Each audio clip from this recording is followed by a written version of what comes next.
श्रद्धांजलि अर्पित करें। कविता का नाम है, शीर्षक है the Indian weaver. The Indian weavers, यानी भारत में जो बुनकर हैं, बुनने वाले, कपड़ा बुनने वाले, उनको समर्पित यह कविता है। The Indian weavers. Indian weavers के माध्यम से उन्होंने जीवन के 3 खंडों को अलग अलग विभाजित करने का प्रयास किया है। प्रातःकाल, सायंकाल और अवसान, यानी देर रात्रि। हमारे जीवन में भी 3 काल होते हैं, प्रारंभिक, मध्यावस्था और अंत की अवस्था। ऐसे में उन्होंने बुनकर को संबोधित करते हुए एक छोटी सी कविता लिखी है, इंडियन वीवर्स। जरा हम लोग सुने और उन्हें श्रद्धांजलि दें। सरोजिनी नायडू अपने शब्दों में कहती हैं बुनकरों से, viewers weaving at break of day, why do you weave a garment so gay, blue। फिर वीवर्स कहते हैं सरोजिनी नायडू से, blue as the wing of a Halcyon white, we weave the robes of a newborn child। सुबह सुबह में सरोजिनी नायडू कहती हैं बुनकरों से, ऐ बुनकर तुम क्या बुन रहे हो, इतने चमकीले परिधान किस लिए बुन रहे हो। तो बुनकर अपने शब्दों में ही उन्हें कहते हैं कि हम हेल्सियन वाइट, एक चिड़िया है किंगफिशर टाइप की, उनके रंग के चमकीले वस्त्र बुन रहा हूं, जो छोटे छोटे नौनिहाल बच्चों के लिए है, उनके परिधान के लिए है, छोटे बच्चों के लिए है। जरा सोचिए, जीवन का एक कालखंड नौनिहाल का होता है, बचपन का होता है। तो सरोजिनी नायडू इस काल में बचपन के लिए, बचपन के दिनों में शिशुओं के लिए वस्त्र की बात कर रही हैं, जो बुनकर बुन रहे हैं। दूसरे पैरा में वो कहती हैं, फिर से कहती हैं बुनकरों से, लेकिन शाम के समय में कहती हैं, viewers weaving at fall of night, why do you weave a garment so bright। वही बात, तुम शाम में क्यों बुन रहे हो, इतने चमकीले वस्त्र क्यों बुन रहे हो, संध्या काल में क्यों बुन रहे हो।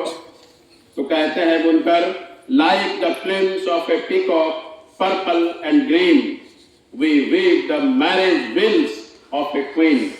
हम बुन रहे हैं विभिन्न रंगों के, पर्पल, ग्रीन, जो मोर के पंख के तरह है।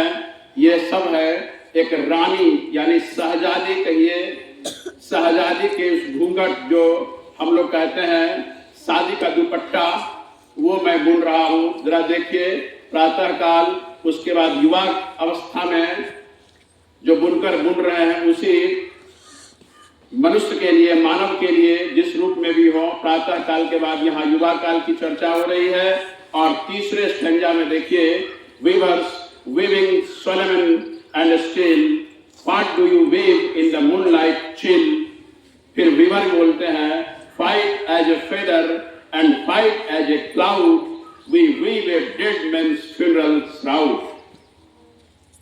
जरा सोचिए, यह अवसान के काल में वही बुनकर देर रात में, चांदनी रात में, शीतल वक्त में, बिल्कुल ठंडे चांदनी रात में, देर रात में, सोच लीजिए मध्य रात्रि में कहिए, फिर से बुनकर कुछ बुन रहा है।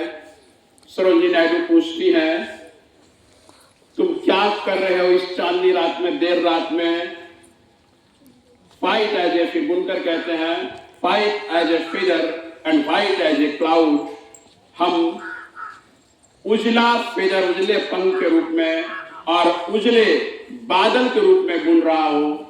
क्या We weave a dead man's funeral shroud। हम एक मृत व्यक्ति के लिए कफन बुन रहे हैं, जो जिंदगी का अवसान होता है। एक कविता के माध्यम से सरोजिनी नायडू ने केवल 3 पैराग्राफ में पूरी जिंदगी, मानव जीवन के तीनों कालखंडों का वर्णन उन्होंने कर दिया है। इसलिए जिन्हें जो अवस्था मयस्सर हुई है, उसका भरपूर लाभ उठाइए। और इंडियन वीवर्स कविता के लिए सरोजिनी नायडू को हम लोग बहुत बहुत धन्यवाद देते हैं। पुनः आज उनका जन्मदिन है। उनका जन्म आज ही के दिन 13 फरवरी तेलंगाना राज्य में हुआ था और 2 मार्च 1949 ईस्वी को सरोजिनी नायडू का निधन हो गया था। हम उन्हें याद करते हैं और उन्हें श्रद्धांजलि देते हैं। बहुत बहुत धन्यवाद सबों का।